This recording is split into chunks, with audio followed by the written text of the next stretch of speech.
Ya puede, ya puede.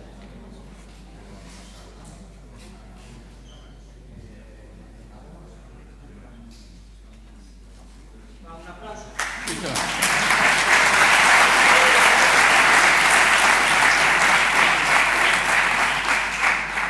Me parece que es para mí, me voy a venir muy arriba, ¿eh? Ya. Bueno, pues nada, muchísimas gracias a la organización por invitarnos a estar aquí y sobre todo gracias al equipo que ha tenido que solventar este pequeño problema y bueno, son las cosas del directo, ¿no? Vengo a hablar de cumplimiento, sin corbata, con traje, eso es verdad, pero vamos a hablarlo de una manera diferente. Yo voy a hablar, además me gusta porque he visto dos ponencias y yo creo que cada uno a nuestra manera estamos diciendo lo mismo. Es lo que voy a intentar hablarlo y para eso el título lo hemos llamado el bueno, el feo y el malo. Porque el feo no cambia, pero el bueno y el malo vemos que vamos a cambiar durante el tiempo en función de las situaciones que pasen en la empresa. Estos de cumplimiento tenemos malas costumbres, como lo de etiquetado de información, calificarla, porque luego hay que aplicar medidas de seguridad y a lo mejor en un IRM hay que proteger de una manera diferente el plan estratégico a un datasheet. Entonces está muy bien calificar los documentos, es la esencia de casi todo, y os he dejado aquí el protocolo TLP, que como sabéis se ha aprobado a partir de agosto en el 2.0. Vamos a imaginar que podamos predecir el futuro. Yo creo que no tenemos que predecir más cosas que esto de aquí. Y luego, si queréis, nos dedicamos al mundo del hacking, Blue Red, pero con el sonido del coco en la orejilla y estamos todos más tranquilos. Llegaremos aquí, pero matemáticamente esto tiene una explicación y yo creo que lo podemos saber muy bien. Vamos a la teoría de la probabilidad y es 1 entre 100.000. Bueno, si metemos la serie hay que dividirlo entre 18 veces más, ¿no? Pero bueno, yo creo que predecir si nos va a tocar la lotería es algo que lo podemos intentar realizar, pero esta pregunta igual no es tan fácil a nivel matemático, pero yo creo que a nivel de percepción sí que yo creo que también lo podemos predecir, ¿no? Uy, no se ven todas las letras como deberían de verse, pero bueno, ahí debería poner cuál es la probabilidad de tener un incidente o un ciberincidente de seguridad. Pues ahí no puedes acudir a la teoría de la probabilidad, pero lo que sí puedes es acudir a tu experiencia. Y sabemos que tenemos muchos amigos o empresas que le ha tocado el gordo del ransomware estos 2 últimos años. También es verdad que algunos tenían más papeletas que otros, ¿eh? Y nosotros, desde nuestro Centro de Operaciones de Seguridad, llevamos un tiempo demasiado atareados estos 2 últimos años, y no es casualidad porque estos 2 últimos años hemos hecho cosas, todas las personas, de forma muy acelerada, hemos tenido que atender a mucho ciberincidente, multinacional, data centers, ayuntamientos grandes y algunos cercanos, como habéis oído últimamente en los medios de comunicación. Y estas son las lecciones aprendidas, no, las lecciones no aprendidas que os queremos compartir desde la trinchera, ¿vale? Porque tienen un patrón común. Al final son cosas como las que veis en la pantalla. Sistemas de identificación débiles, ¿vale? Hay mecanismos adicionales. Ninguna de las medidas son 100% absolutas y todas son complementarias. Encontramos sistemas de antivirus no adecuados al nivel de riesgo actual, pero no solo es eso, sino que a veces los sistemas, sean EDR, XDR, MDR o como queráis llamar, que esto va evolucionando, porque hay un concepto muy de marketing, el problema es que a veces están desplegados de forma inadecuada, sin seguir los procedimientos de empleo seguro que establecía mi compañero, que están establecidos en la guía CPSTIC 105 del Centro Criptológico Nacional. Ahí están la guía de procedimiento de despliegue seguro, al margen de todo lo que diga el fabricante, o a veces están gestionados de forma inadecuada, porque hay empresas que en el mundo de sistemas no puede percibir ciertos procesos o ciertos comportamientos que el antivirus tampoco percibe porque a lo mejor no son herramientas maliciosas. Por eso es muy importante ciertos conceptos que vamos a ver a lo largo de la jornada. El concepto de seguridad diferenciada. Vemos que no hay un inventario, lo de la CMDB, esto ya es como, vamos, eso es muy difícil, ¿no? Porque la relación entre los activos no las encontramos en muchos sitios.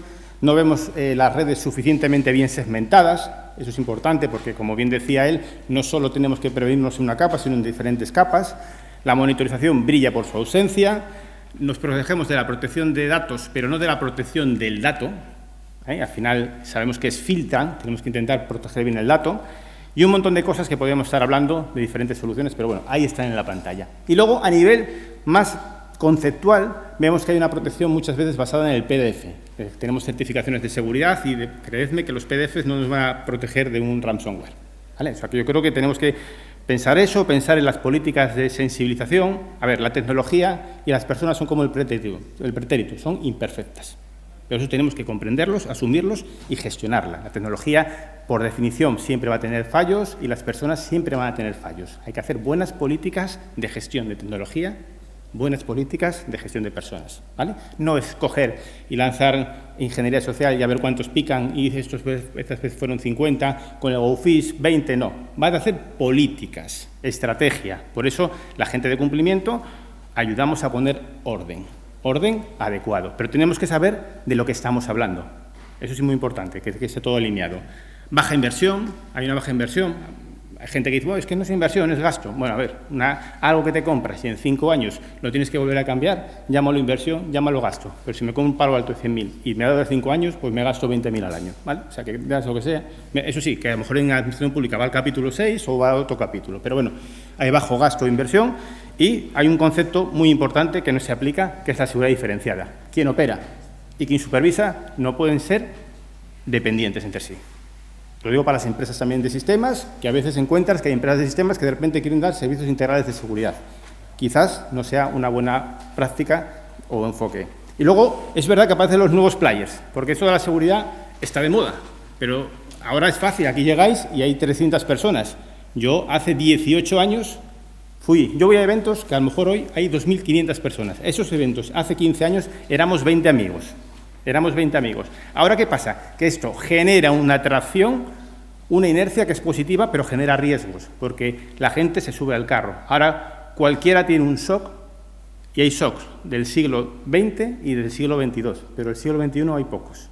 Los del siglo XX son las palabras que se escuchan que son muy del pasado, al CIE, no sé qué. Y los del siglo XXII estamos con el concepto de SOAR, WEBA, que nos venimos arriba, y el cero atrás, lo que es más bien quien te lo cuenta, la poca confianza que transmite a veces. Por tanto, hay que estar equilibrados y el malo a veces se convierte en el bueno y el bueno en el malo, porque las empresas que asesoramos tenemos que asesorar bien y tenemos que tener cuidado que el humo no nos deje ver lo que hay detrás de él, ¿vale? Por lo tanto, es muy importante que manejemos este ecosistema que se está creando de forma adecuada para ayudar a las empresas de forma positiva. Bien, pues ese es mi nombre, me llamo Miguel Lubián, trabajo en una empresa que se llama Grupo CIES y el año que viene vamos a ser mayores de edad. Nos vamos a convertir en 18 años trabajando en este mundo y una de mis premisas, cuando vine aquí, dice, pues no podemos hablar de CIES. O sea, claro, entonces dije, bueno, yo no puedo hablar de que tenemos Red Team, Blue Team, SOC y cumplimiento. Bueno, igual eso no tenía que haberlo dicho, pero bueno, es un poco lo que me decía. No vamos a hablar de nosotros, sino que vamos a hablar de cómo vemos cosas, ¿vale? Y yo quiero que con esta presentación reflexionemos en dónde tenemos que estar las empresas de ciberseguridad. Contexto. El contexto para mí es fundamental para poder entender las cosas, porque cuando te coges una ley, una norma, en el caso de las leyes hay una cosa que se llama la exposición de motivos. La exposición de motivos es aquello que el legislador quiere transmitir y lo plasma a través de artículos o controles. Si entiendes bien lo que el legislador quiere, o los marcos de control, NIS, CIS, el regulador, el Banco de España para el sector de la banca, el Esquema Nacional de Seguridad para el sector público institucional, cualquier marco de control instrumentalizado a través de una ley o de una norma, tiene que tener una exposición de motivos que tienes que entender, porque el control que tienes que aplicar tiene que cubrir el riesgo que trata de mitigar. De hecho, hay normas y regulaciones que tratan de establecerte medidas compensatorias para que puedas cubrir un mismo objetivo de diferente manera. Por lo tanto, es muy importante que todos entendamos de lo que se trata debajo de esas normas y controles. Y para eso, yo tengo una serie de percepciones que quería compartir con vosotros. Lo primero, esto de salir derrotado no mola nada. Esto de decir, oye, esto es como lo de las motos, el que tiene moto se va a caer o se cayó, lo del COVID, tú pasas el COVID, tú no lo pasaste, yo te lo pasó y no se enteró. Yo creo que no podemos tener esa percepción de que todos vamos a sufrir un ciberataque en ese sentido. A mí no me gusta ese mensaje, me gusta más el mensaje de abajo. El riesgo cero no existe y lo que necesitamos ser es que no seamos un objetivo blando, ¿vale? No podemos ser un objetivo blando. A ver, que tampoco se trata de decir lo contrario y que nos vayamos a pensar que la segunda mayor pandemia de este país no existe, No, eso no, tampoco. Todos sabemos que llevamos 2 años. De hecho, una de las motivaciones de crear la Red Nacional de SOCs es que desde los CSIR no pudimos frenar la pandemia de ransomware, ¿vale? O sea que no podemos ser tampoco asépticos a lo que está pasando, sino que esto es verdad. Pero hay una cosa que tenemos que cambiar en el mundo del cumplimiento. Mirad, eso en una reunión con un cliente una vez nos dejaba entrever un mensaje que a mí me gustó mucho, porque siempre cuando hacíamos ejercicios de pentesting, igual decíamos, paramos aquí, pero si podemos seguir y conseguiríamos exfiltrar, y nos decía, real risk. No me digas que lo que eres capaz de hacer, sino demuéstramelo y hazlo. Bueno, con precaución y cuidado, ¿vale? Entonces, el mundo del riesgo tradicional es el que veis en la parte de la izquierda. Es un poco subjetivo, probabilidad por impacto, y ese mundo no nos da la realidad de verdad. El mundo de la derecha es el que tenemos que hacer. Tenemos que reinventar el concepto de análisis de riesgos, ¿vale? El análisis de riesgos teóricamente está así, y en la práctica, cuando se hace análisis de riesgos desde el punto de vista del cumplimiento, vemos esto. No está mal, ¿eh? Es verdad, es lo que vemos. Es lo que vemos. ¿Vemos esto? Bueno, dale, vemos esto. Sí, es triste, ¿no? Vienes ahí, 7,8. Pero no es 7,8 de decimal, es otra cosa, ¿vale? Es otra cosa. Y luego dice, pero Miguel, enséñamelo desde el punto de vista de amenazas y salvaguardas. Sí, hombre, también te lo puedo enseñar. Mira, vemos esto. Bueno, encima veis poco porque está pequeño, pero si lo ponemos grande, veis parecido. Y luego lo peor es que vas tocando cosas y va cambiando el riesgo. Pero vas tocando cosas en un documento y el riesgo no puede cambiar porque toca en un documento. Conceptualmente está bien, pero el modelo no es así. El modelo es así, ¿vale? Tenemos que ver el riesgo, depende de quién sea la organización. El CEO tiene que ver el riesgo como lo de la izquierda, ¿vale? Y el CIO tiene que ver el riesgo como lo de la derecha. Tenemos que empezar a bajar y aterrizar conceptos y a saber explicarlo bien en los comités de dirección, porque cuando tenemos que pedir inversión hay que hablar de los mensajes adecuados, ¿vale? Entonces, que yo así, con mapas isométricos, veo mejor el riesgo, veo mejor el impacto. Esa gente, para los que sois itílicos, del mundo itil, igual os suena un poco más esto, ¿no? El concepto ahí de CMDBs, cadena de suministro y cosas de estas. Pero bueno, hay otras maneras de verlo. No sé si conocéis este documento. Los que estamos más allegados al CCN por nuestra condición de operador, hemos recibido un documento con el nivel de alerta derivada de la crisis de Ucrania. El Centro Criptológico Nacional hizo un estado del arte, un análisis, y nos situó un nivel de alerta en el nivel 4. 3 o 4, depende del momento en el que nos lo comunicase. Y nos dio un conjunto de tareas identificadas, priorizadas y accionables. Tareas concretas. Eso tiene que ser los resultados de los análisis de riesgos. Saber en qué punto estoy y qué tengo que hacer para salir de ese punto, para ir a un punto de más confort. Luego, si queréis, podemos llamarlo riesgo residual, apetito del riesgo, lo que sea. Pero tienen que ser tareas concretas, definidas y planificadas en el tiempo. Modelos tradicionales, modelos del pasado. Prevención, detección y respuesta. Esos términos tenemos que empezar a olvidarlos. ¿Por qué? Porque llegamos tarde, ¿vale? Tenemos que intentar anticiparlos. Y para eso tenemos que hacer una serie de cosas que las vamos a ver, que es el modelo del futuro, el de anticiparse, el de defender y el de disuadir. Y lo pongo porque tengo que ir cogiendo ciertos conceptos para que ver, porque tiene que ver esto con el título de la presentación, lo del bueno, el feo y el malo. Pero ahí hay una cosa que tenemos que empezar a abstraernos por el bien común, y los buenos tenemos que llegar a hablar mucho más entre nosotros, porque los malos lo hacen mucho y están muy organizados. De vez en cuando hay que sacar la cuenta de resultados al margen de todo e intentar establecer políticas y estrategias comunes. Y lo de disuadir está dentro del cumplimiento, ¿vale? La técnica de disuasión la tenemos dentro del cumplimiento y lo iremos viendo poco a poco. Mirad, gestionar riesgos es una ecuación con 3 variables. Es muy importante que tengamos esas 3 variables conocidas, porque así despejamos la ecuación y la podemos comprender. Lo primero que tienes que conocer es la amenaza. ¿Cuál es la amenaza? La amenaza, ¿cuáles son o cómo funcionan? Pues Lazarus. ¿Qué hace? ¿Cuál es el modus operandi? ¿Cómo actúa? ¿Cómo hace? Luego tienes que saber cómo estás tú. Es conocerte a ti mismo, ¿vale? ¿Cuáles son tus flancos débiles? Y por último, lo que tienes que hacer es conocer lo que la amenaza sabe sobre ti, ¿vale? Porque de esa manera, con esa ciberinteligencia, podemos poco a poco anticiparlos. Y con todo eso, lo lleváis abajo y lo que tenéis que hacer es implantar políticas, procedimientos, herramientas. Tienes que dimensionarte en ciberseguridad acorde a tu tamaño, porque no es lo mismo todo para todos, acorde a tu nivel de riesgo o el sector en el que operas. La banca está en un nivel de riesgo diferente al asegurador o a las entidades públicas, locales o lo que sea. Y lo más importante es que hay que ir poco a poco madurándolo en el tiempo. Para transitar un poco del modelo, que ya lo conocemos, por ejemplo, este modelo de la prevención de riesgos laborales es la prevención de riesgos digitales, ¿no? Al final, cualquier día entraremos a las empresas y podrán decir cuánto tiempo lleva sin recibir ciberincidentes de seguridad. Muy bien, ¿quién es quién? Yo creo que estos términos, menos los medios de comunicación, los manejamos todos, ¿vale? Medios de comunicación ahí, pues ya sabemos lo que están haciendo de vez en cuando, pero bueno, ¿vale? Sabemos quién es el CEO, sabemos quién es el bueno y sabemos quién es el malo. ¿Seguro? porque depende de ciertas situaciones, a veces los roles van cambiando. Mirad, os voy a poner algunos ejemplos. Cuando hay un ciberincidente, las cosas se tambalean. Y el que era el malo es el que abre los ojos a ciertas entidades o ciertas personas de la organización y a lo mejor se convierte en el bueno. Y el CISO y el CIO empiezan a estar entre las cuerdas. ¿Vale? Si trabajas en una administración pública, lo primero que va a hacer la oposición es pedir tu cabeza.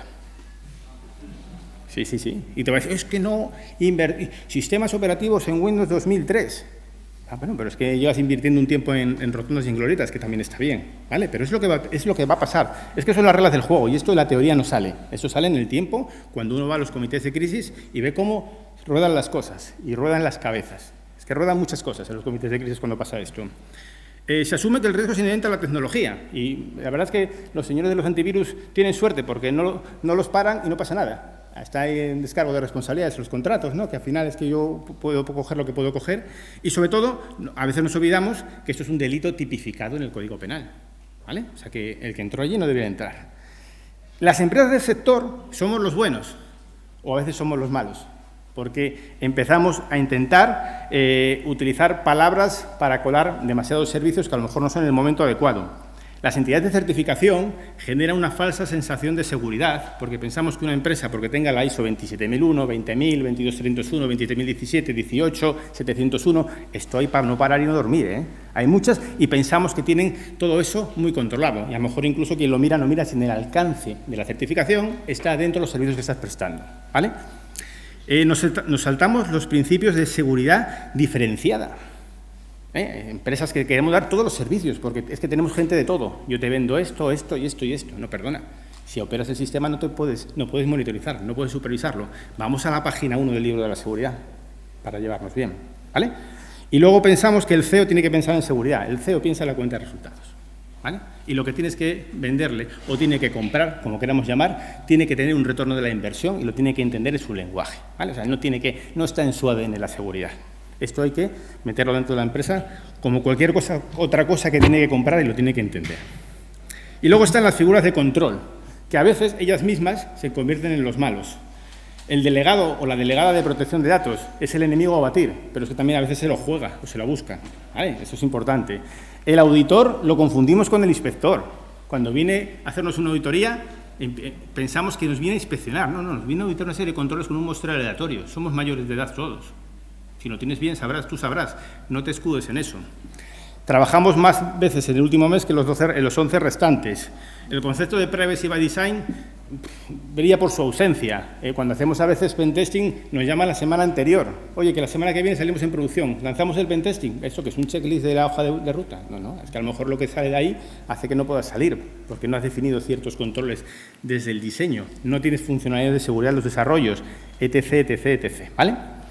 Por tanto, yo creo que es un poco importante, en ese sentido, que reflexionemos de cómo queremos ayudar a las empresas públicas y privadas a mejorar el tratamiento de su información. Tenemos que pensar cómo lo hacemos las empresas que estamos en el sector, en el lado bueno, no vaya a ser que nos convirtamos en el lado oscuro o malo y no nos demos cuenta. El cumplimiento para esto es muy importante, porque el cumplimiento, bien entendido, es la hoja de ruta.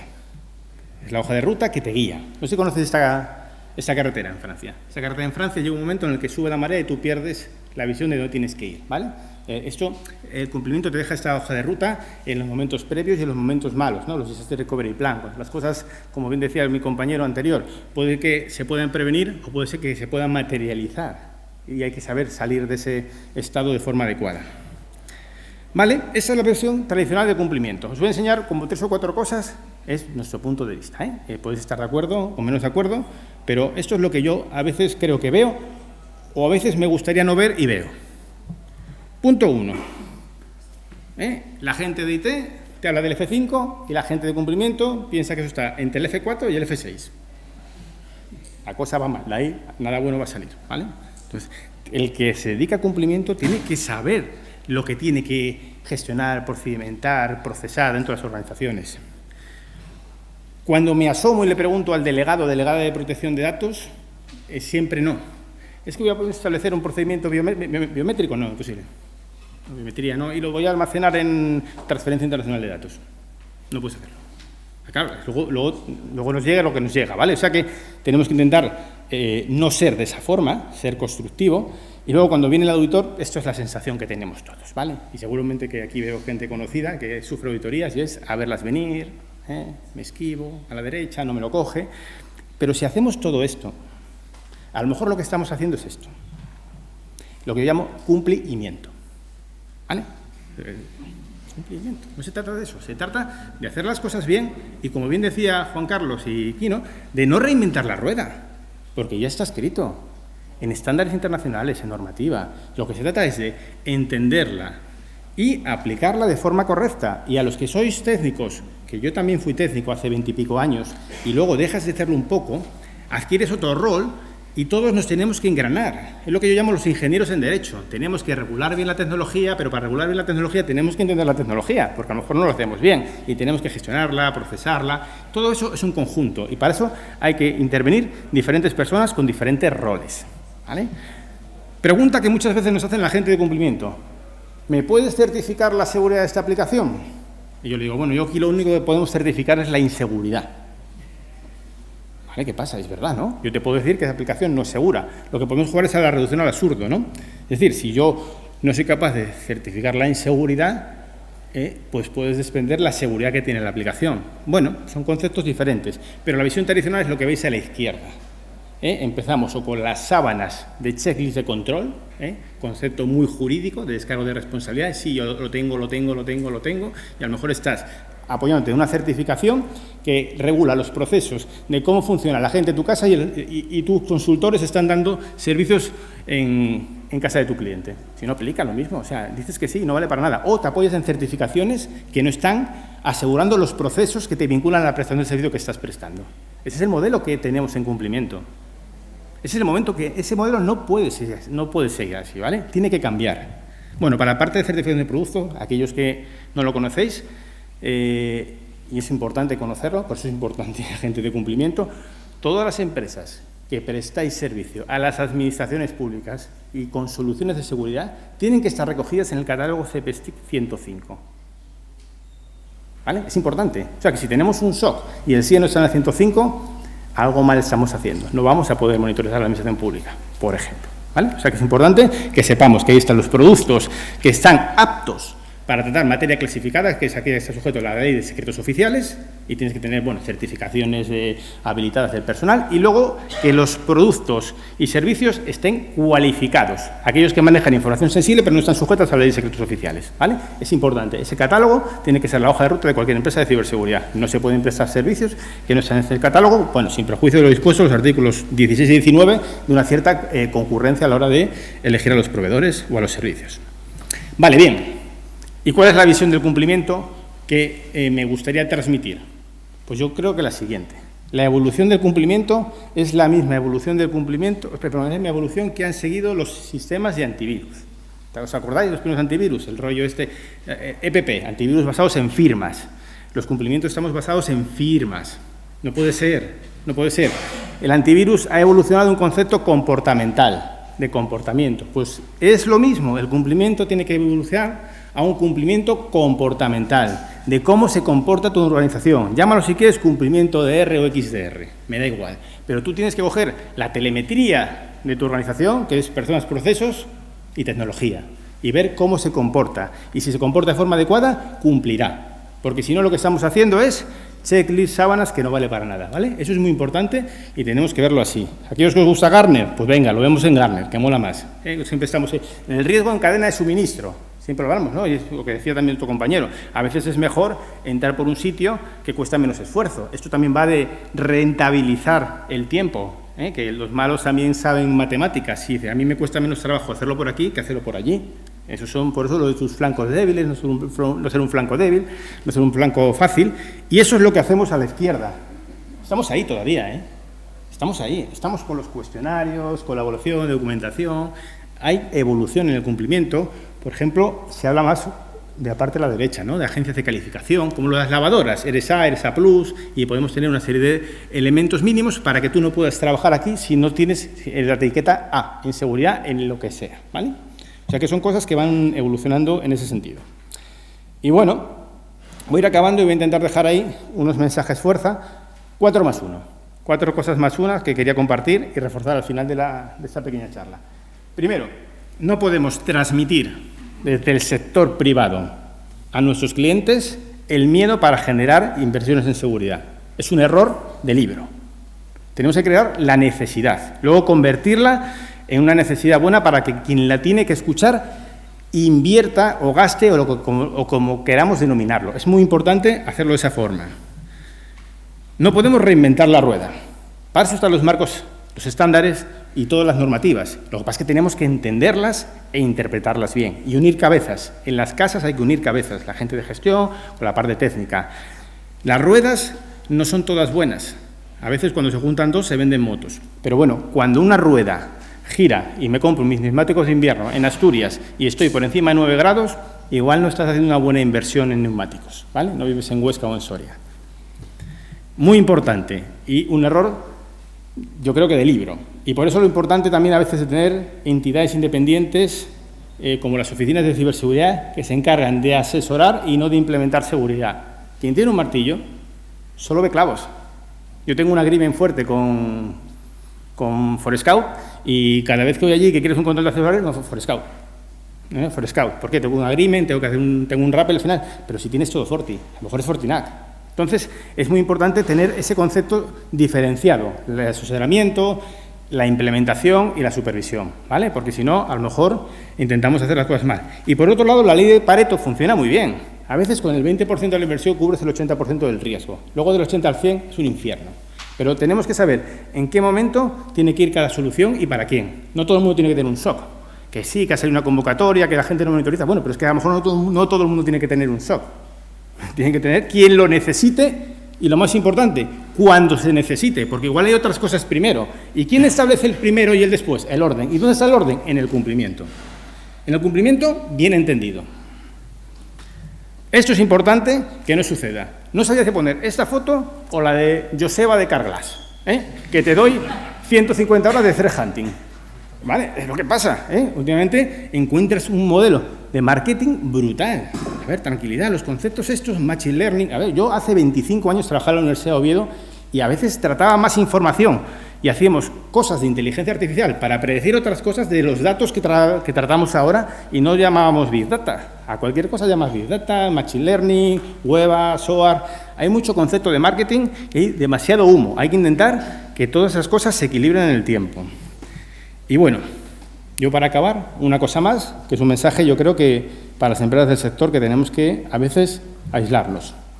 Tenemos que compartir ciberinteligencia y conocimiento como lo hacen ellos. Ellos están muy estructurados y hay que intentar darle la vuelta a esto, ¿vale? Ahora mismo nos lleva mucha ventaja desde el punto de vista, incluso en delitos informáticos en la policía, con muchas conversaciones que tenemos, vamos muy detrás y tenemos que invertir la tendencia para tomar la delantera y controlar. Y quizás a veces igual la mejor defensa puede hacer un buen ataque, eso sí, de forma coordinada y estructurada. Y nada más, simplemente muchísimas gracias.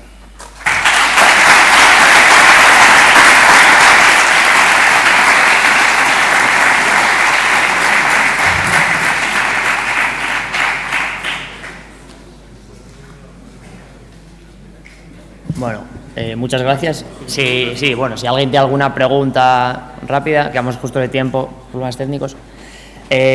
Nada, ahora vamos a dar paso a Manuel Blanco, que es graduado en Ingeniería Informática, experto en explotación del software, Ingeniería Inversa y